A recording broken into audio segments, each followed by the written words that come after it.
Täna 22. juulil meenutame Jeesuse ülestõusmise esimest tunnistajat ja kuulutajat Maarja Magdalast. Maarja nimelisi naisi on piiblis mitu.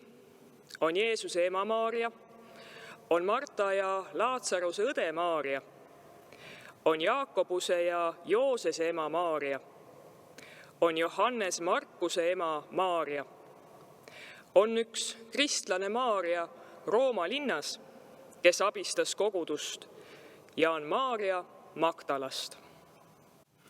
Magdala oli jõukas küla Galilea järve läänekaldal.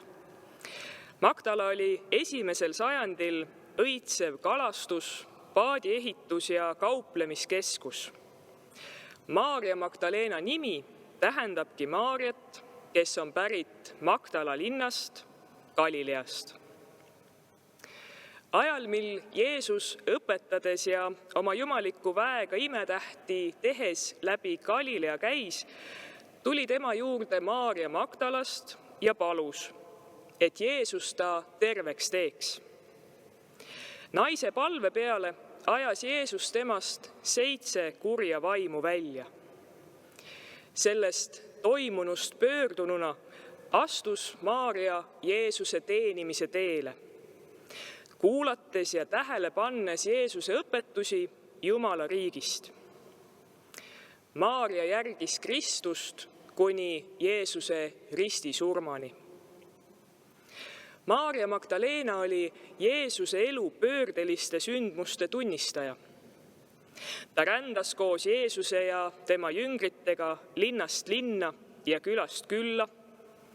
Ta nägi ühes teiste naistega Kristuse kannatusi ja nuttis Jeesuse ristipuu all.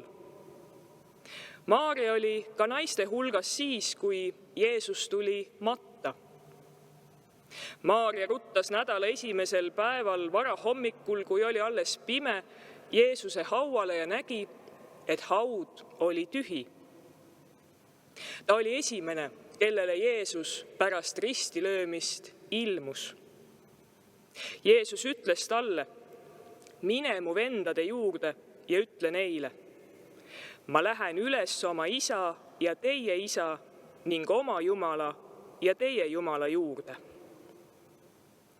Maarja Magdalena oli esimene, kes jooksis Jeesuse jüngrite juurde teatega, et Jeesus on surnuist üles tõusnud.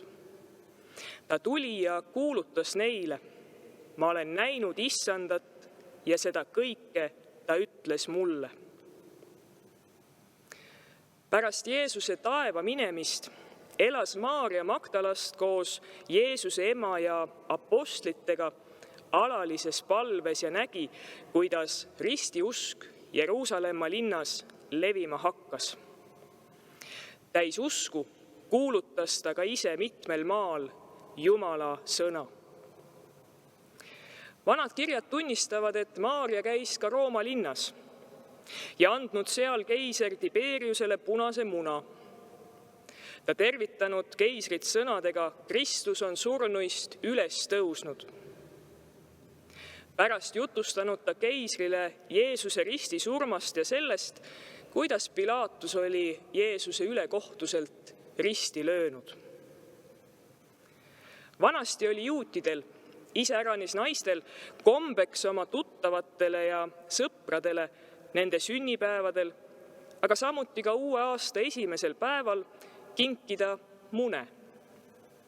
Seda arvati rõõmustamise ja austamise märgiks nende inimeste poolt, kellel suuremat kingitust anda ei olnud. Pärast Maarja Magdalenat sai kombeks ka ristirahva hulgas Jeesuse ülestõusmispühal teineteisele punaseks värvitud mune kinkida. Roomast läinud Maarja edasi Efesose linna ning oli seal oma surmani apostel Johannesele abiks Jeesuse armuõpetuse kuulutamisel. 5. sajandil toodi Maarja Magdalena kõdunemata säilmed Efesosest Konstantinoopolisse. Jeesus Kristus tervendas Maarja Magdalena vaimu, ihu ja hinge poolest ja Maarjast sai Jeesuse ülestõusmise tunnistaja. Puhastagu Issand Jeesus ka meid meie kurjusest ja pattudest ning uuendagu meid oma vaimuga, et võiksime teenida Issandat ja oma ligimesi usus, lootuses ja armastuses.